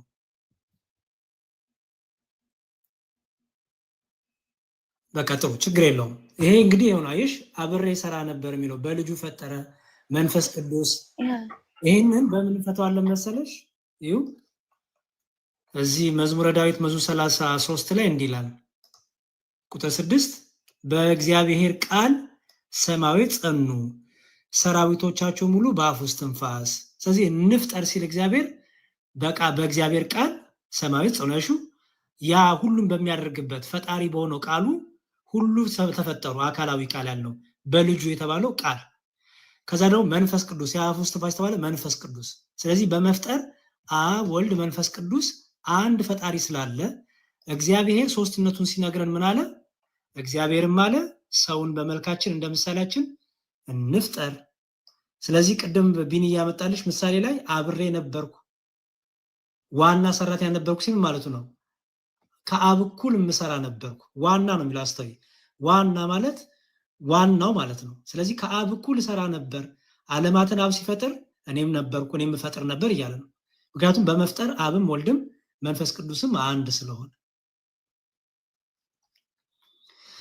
እነዚህን የሰጠንሽን ያዥና በቃ አይገስ እንዳይበዛብሽ ቢኒ ሐሳብን ጠቅልና በሌላ ቀን ደግሞ ይዣለሁ። አሪፍ ቢኒ ሐሳብን ይዣለሁና መጽሐፈ ኩፋሌ 4:4 ላይ አዳም ብቻውን አይሆን ዘንድ የሚል አለው አይደለም? ወይስ ይብቃኝ? ችግር የለም ሌላ ቀንም መቀጠል እንችላለን። ሀብሽን ችግር የለውም። ይብቃሽ ካላችሁ ችግር የለም። ትንሽ ነገር መጨመር ፈልጌ ነበረ። እሺ እና እስካሁን እንግዲህ ብዙ ጥቅሶችን ተመልክተናል። ቃለ ሕይወት ያሰማችሁ መዝሙር ያሬድ ቢኒም እንዲሁም ይቅርታ ቀጥል። ራሴን አተልቅሃለሁ ብዬ ሚዩት አልነካው። ሶሪ። እሺ ይቅርታ ወንድም ማለት ቆይ ትልቁ ይላልክ ችግር የለውም። ይቅርታ በጣም ምንም ችግር የለም። እና እስካሁን ብዙ ጥቅሶችን አይተናል። አምላክ ብቻ ሊያደርገው የሚችሉ ነገሮች ማለት ነው። ኢየሱስ ክርስቶስ ፈጣሪ መሆኑን የሚገልጹ ብዙ ጥቅሶችን አይተናል። ከዓለም በፊት መኖሩን፣ ዓለም ሳይፈጠር በፊት መኖሩን ብዙ ነገሮችን አይተናል እና እስካሁን ግን ያልተዋጠላት እንዳየሁት ከሆነ ሊንዳ ኦኬ ይሄንን አምኛለሁ ግን አምላክ መሆኑን አልተቀበልኩም አይነት ነገር ስትል ነበረ። እንደ ምሳሌ የሚያነሳችው የሆነ መልአክ ላኪ ምናምን ብላ የገለጸችው ኤግዛምፕል ነበረ። እሱም ላይ ቢኒም ጠይቋት ነበረ። ግን የሆነ አይ ቲንክ ያልተረዳሽው ምንነትና ማንነት ላይ ነው። ይሄን ኮንሰፕት በጣም የተረዳሽው አልመሰለኝም። እሱ ምንድነው? ምንነትና ማንነት ይለያያል። ምንነት አንቺ አሁን ሰው ነሽ፣ ልጅ ካለሽ የምትልኪውም ልጅ ሰው ነው። ኦኬ ይሄ ምንነት ነው። ከሰውነቱ የሚቀንሳል ብሎ የጠየቀሽ ይሄንን ነው። እና ስለ እግዚአብሔርም ስናወራ እግዚአብሔር የሚለው ኮንሰፕት ምንነቱን ገላጭ ነው በዋንነት። አብ እግዚአብሔር ተብሎ ሊጠራ ይችላል። ኢየሱስ ክርስቶስ አብን እግዚአብሔር ብሎ ሊጠራው ይችላል። ያው እግዚአብሔር ስለ ይሄ ልክ አዳም ባይዘወይ ነገሩ እንዳላሰፋ እንጂ አዳም የሚለው ለምሳሌ አዳም የሚለው ቃል በዕብራይስጥ ታርሙኛላችሁን መዝሙረ ያሬድ አዳም ማለት በዕብራይስጥ ሰው እንደማለት ነው። ትርጉሙ ማለት ነው ሰው እንደማለት ነው። እኔ ሰው ነኝ፣ እኔ አዳም ነኝ ማለት እችላለሁ። አዳም ወንድሜ ምናምን ሲባል ይታወቃል ስንግባባ ስንነጋገር።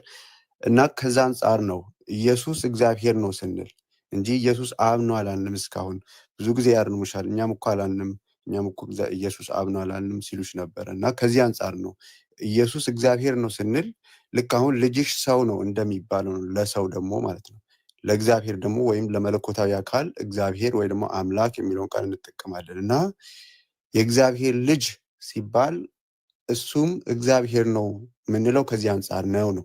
የሰው ልጅ ሰው ነው እንደሚባለው የእግዚአብሔርም ልጅ እግዚአብሔር ነው ወይም የአምላክ ልጅ አምላክ ነው ሀሳቡ ማለት ነው። እና ይሄንን ሀሳብ ደግሞ ምናልባት እስልምና ላይ ትንሽ በአሁን ካለሽበት ሁኔታ እስልምናው ላይ ጠለቅ ብለሽ ከሆነ ይሄንንም ሊያስረዳሽ የሚችል ሀሳብ አለ።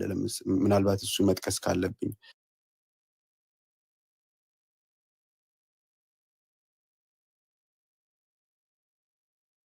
እሱ ምንድነው አስባለሁ ለአርህማን ልጅ የለውም እንጂ ቢኖረው እኔ ለልጁ የተገዢዎች መጀመሪያ ነኝ በላቸው የሚል ሀሳብ አለ።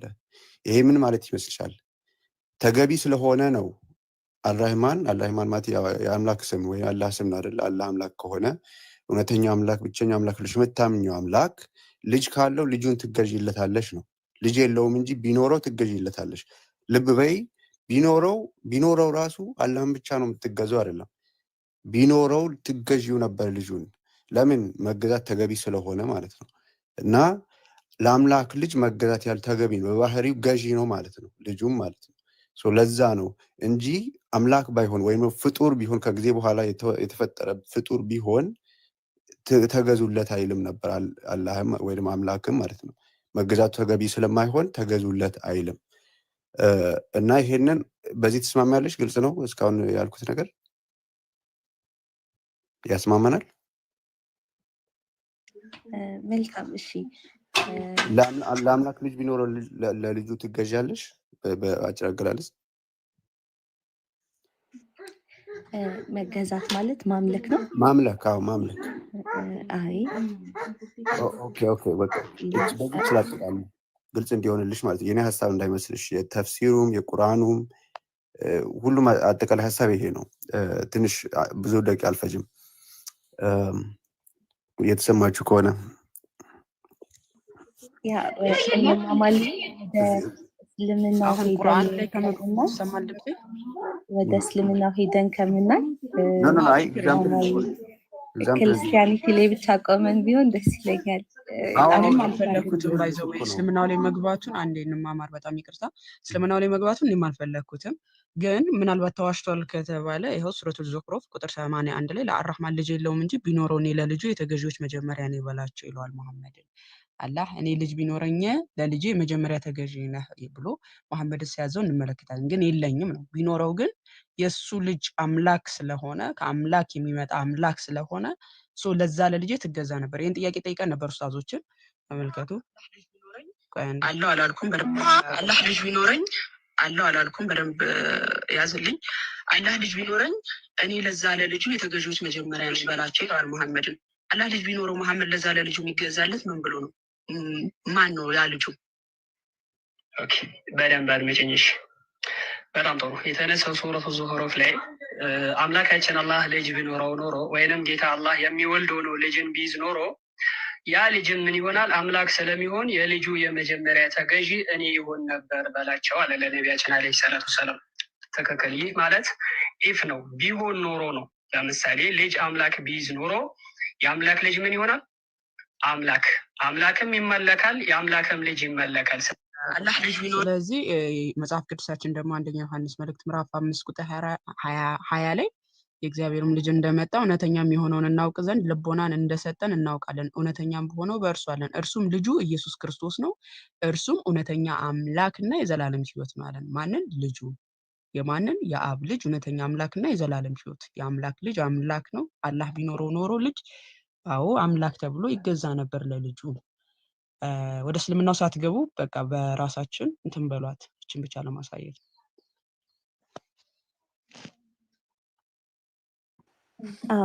ያቆምንበት ላይ ብንቀጥል መዝሙር ላይ አደከምኩት። ግን ይህ ሀሳቡ ይጠቅልና እኔም ጠቅዬ በተለይ የክርስቶስ መገለጥ ምን እንደሆነ አብ ልጁን ላከ ስንል ወልድ ደግሞ በአብ ተላከ ስንል ፍቅርን የሚያሳይ የአንድነትን የፈቃድ አንድነትን የሚያሳይ ነው እንጂ አንዱ በላጭ አንዱ ታናሽ፣ አንዱ የበላይ አንዱ ታዛዥ አንዱ አዛዥ በሚል ሴንስ አይደለም። ምክንያቱም መጽሐፍ ቅዱስ ይላል መሰለሽ ቆይ ቢኒ እንዲያው የሚቀጥልና የቢኒን ሀሳብ እንዳላነሳበት ቢኒሻ ሀሳብን ጨርስ እና እኔ እንትኔን እዘጋለሁ ብዬ ሮስ ሰጠውኝ። እሺ ይቅርታ፣ ችግር የለም። መዝሙር ጨርስና ነው እኔ ለመዝጋት ብዬ ነው ሮዝ የሰጠው። ጨርስ ቢኒሼ፣ ችግር የለውም። ያው አንድ ምን ጠየቀች እና የቅድሙን እኮ ጥያቄ ጠይቃለች። አሁን ማለት ስለመፍጠል ስለማዘዝ ላይክ በመፍጠል ሰዎችን እንፍጠል ላይክ በሚለው ነገር ላይ አንስተ ነገርከኝ ነገር ነበር መዝሙር እና እዛው ላይ ደግሞ እኔ ሌላ ጥያቄ ልጠይቅህ ነበር መክፈት የምትችል ከሆነ። እሺ እሱን ያነሳው አንተ ነህ። ግን እየጠራ ቢሄድ መልካም ነው ዲያቆን። ማለት ይህ መላክ የሚለውንም ነገር ሳንጨርስ መጽሐፈ ኩፋሌ 4 ላይ ችግር የለም። ቆይ ሊንዳ ያብራሩልሻል።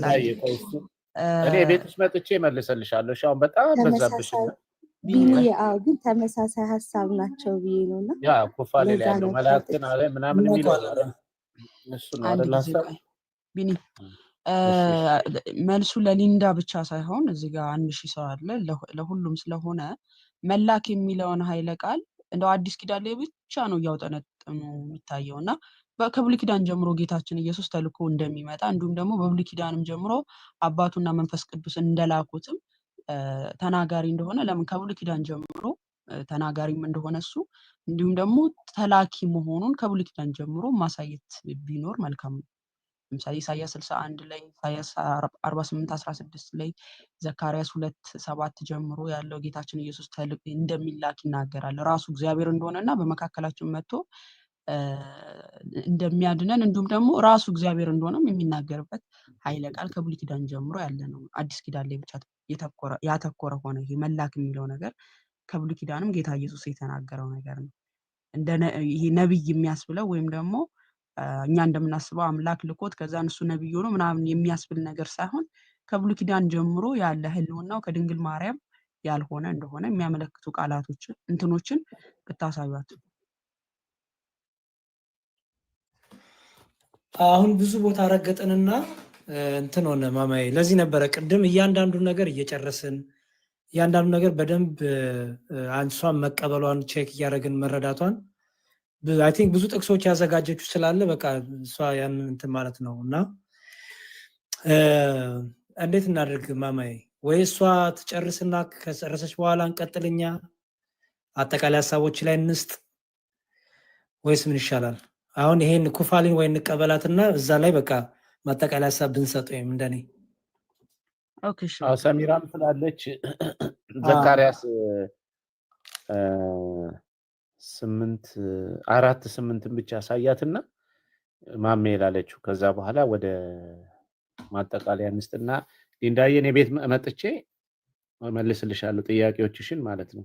በተቻለ አቅም መጽሐፍ ቅዱስ እየከፈትኩኝ ችግር የለም። ከዛ አሁን ብዙ ነገር ስለሆነ ሀሳብ ተበታተነ። አንዱ ላይ እርግጥ ብለን ሳንጨርሰው እዛም ስለሄድን ሀሳብ ስለተበታተነ ነው። ችግር የለ። ያለብሽን ጥያቄዎች በጠቅላላ መጠየቅ ትችያለሽ። ግን ዘካርያስ ስንት ላታለብኝ? 8:4 መሰለኝ። የሰራዊት ጌታ እግዚአብሔር እንዲህ ይላል ነው 4:8 ይቅርታ 4:8 የእግዚአብሔር ቃል ወደ እኔ እንዲህ ሲል መጣ።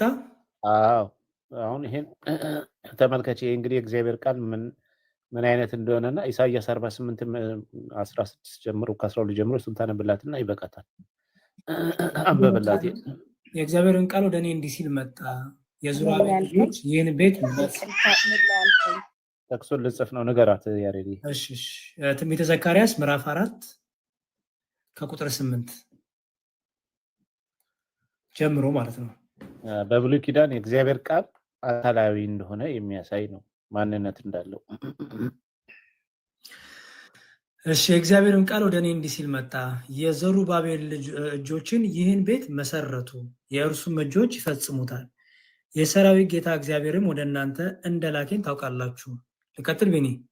አዎ አሁን የሚናገረው የእግዚአብሔር ቃል ነው።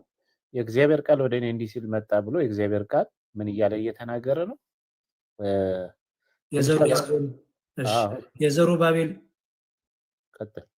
የዘሩባቤል እጆች ይህን ቤት መሰረቱ፣ የእርሱም እጆች ይፈጽሙታል። የሰራዊት ጌታ እግዚአብሔርም ወደ እናንተ እንደላከኝ ታውቃላችሁ። የሰራዊት ጌታ እግዚአብሔር ወደ እናንተ እንደላከኝ ታውቁኛላችሁ ያለው ማነው? የእግዚአብሔር ቃል ነው። ከዛ በኋላ እሺ ይቀጥል።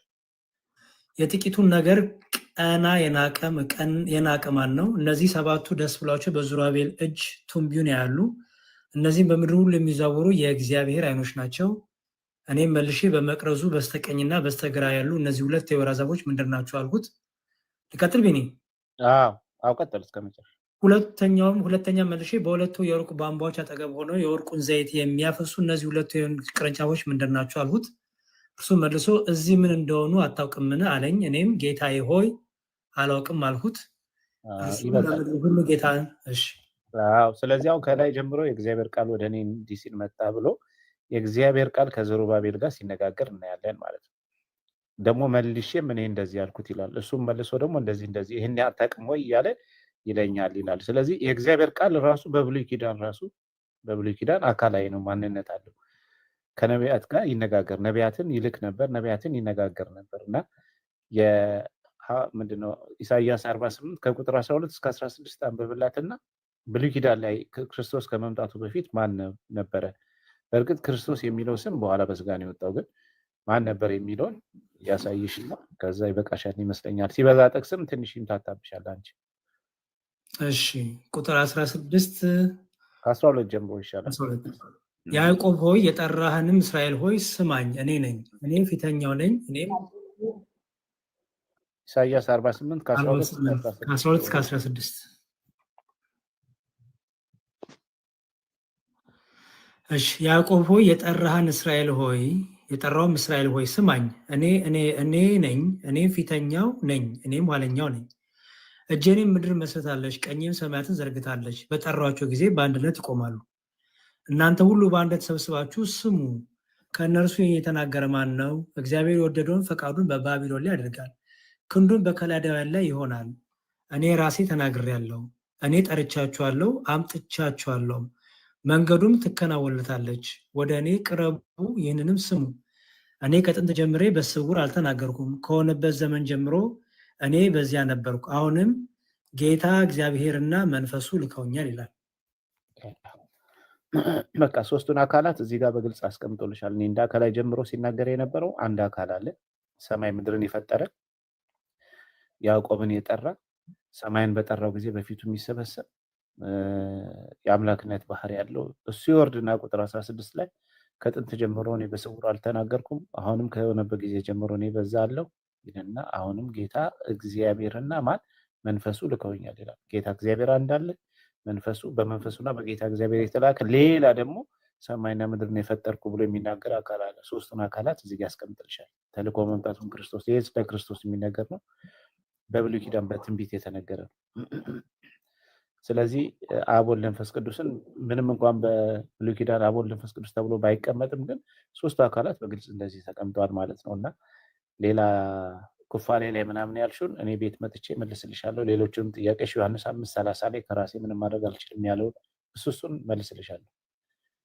አሁን ሲበዛም ለአንቺም የጻፍሽው ጥቅስ ራሱ ለየትኛው እንደሆነ ግራ ይገባሻል በኋላ ማለት ነው። እና በእርግጥ ታነቢዋለሽ።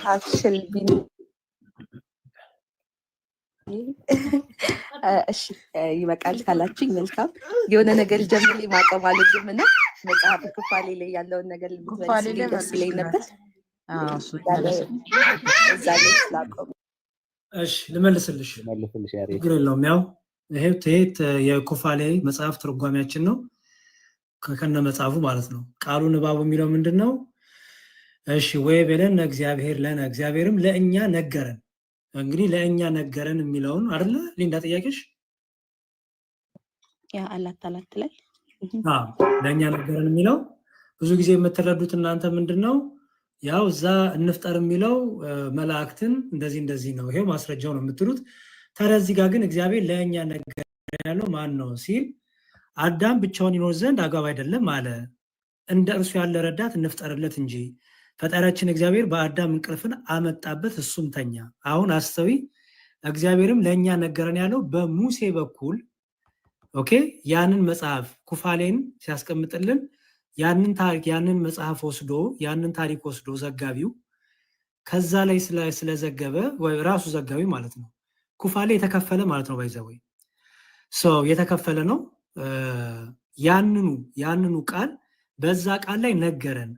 በኦሪት ዘፍጥረት ላይ ባለው ቃል ነገረን፣ በኦሪት ዘፍጥረት ላይ ባለው መጽሐፍ ነገረን የሚለውን ክፍል ለመያዝ እግዚአብሔርም ለእኛ ነገረን ብሎ አመጣ እንጂ እኛ ብሎ የሆነ ሰዎች በዛ ጊዜ አስቀድሞ ተፈጥረው ሰዎች በዛ ጊዜ አብረው ሆነው ከአዳም በፊት ሰው ተፈጥሮ ከዛ በኋላ በቃ እግዚአብሔር ለነሱ በሉ ሌላ ሰው ደግሞ ሊፈጥር ነው ብሎ ማለት አይደለም። ምክንያቱም ለእኛ የሚለው ሰው ነው ካልሹ አያስኬድም። ለምን? ከአዳም በፊት የተፈጠረ ሰውም የለም። ኦኬ። ጸሐፊው ደግሞ ለእኛ ብሎ ደግሞ መላእክትን አይደለም እየተናገረ ያለው። ስለዚህ በዘፍጥረት ቅድም ባነበብ ነው በዘፍጥረት በሙሴ ላይ አድሮ በዘፍጥረት ላይ ባለው ክፍሉ ነገረን።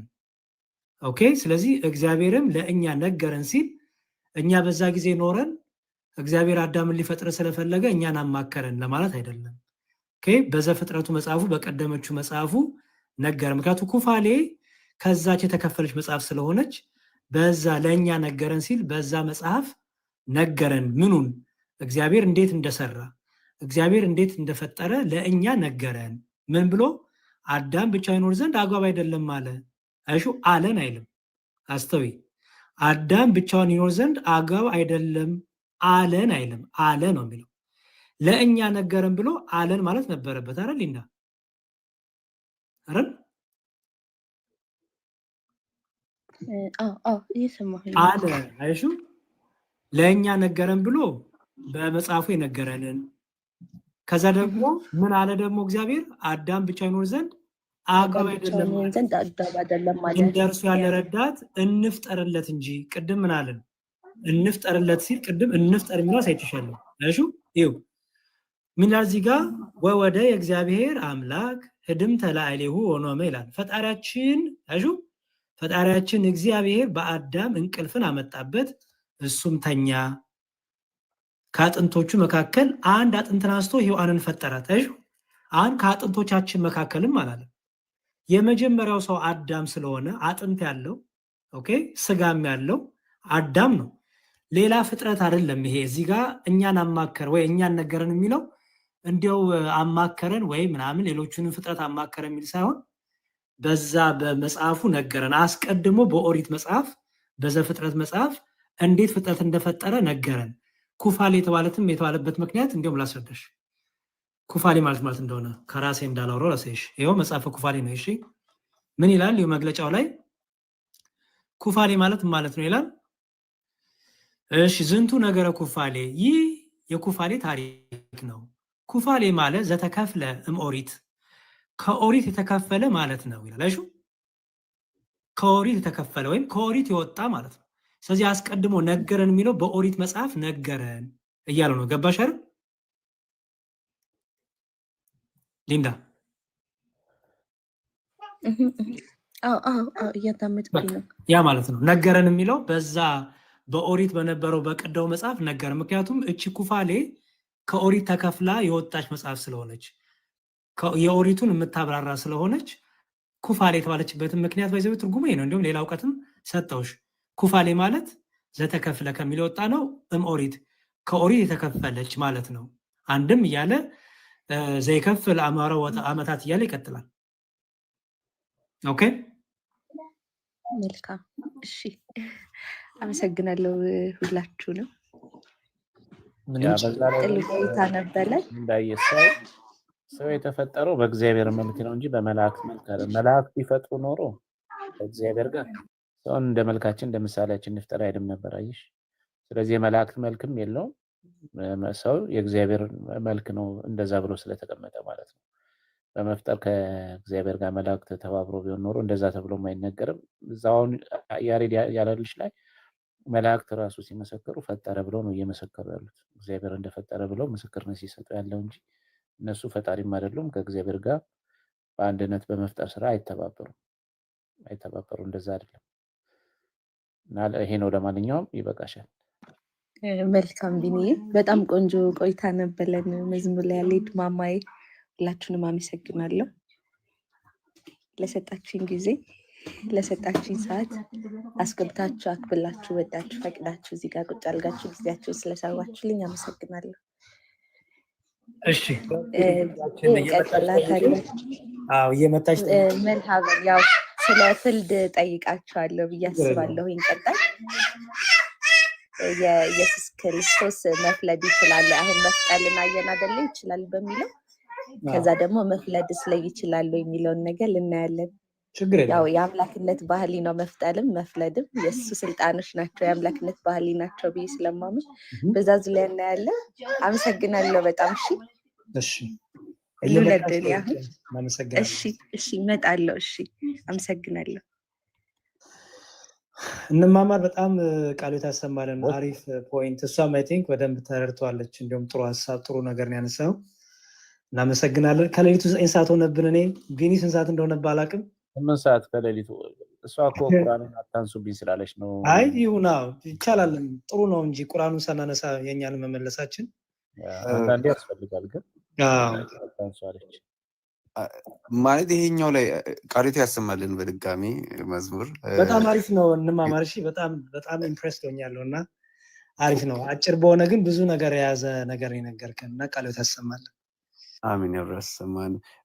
ግን እዚህ ጋር አሁን እኔ ማለት ፈልገው የሆነ ሰው ለመረዳት እስከገባ ድረስ የሆነ ኮመን ግራውንድ አይደለም የሚያስፈልገን ማለት እንዲህ ሳትጠቅሱ ወይ ደግሞ እንዲህ ካላር እንዲህ መስፈርት አላስፈላጊ መስፈርት መውጣት ያስፈልገን። ያላወቅኩም እንደዚህ እንዳትጠቅሱ እንደተባለ ስላለባት ነው። እንማማር ከሌላው አሁን ተስሎ እንደዛ ነው። ያን በርደኑን ለመቀነስ ነው እንጂ ብዙ እንኳን አይመስለኝም። ኦኬ ለመረዳት እስከሆነ ድረስ የሆነ ኤግዛምፕል ይሆናል ብሎ የተቀመጠ ነገር ካለ በቃ በዛ ላይ መነጋገርና ሀሳብ የአንዱን ሀሳብ ለመረዳት መሞከር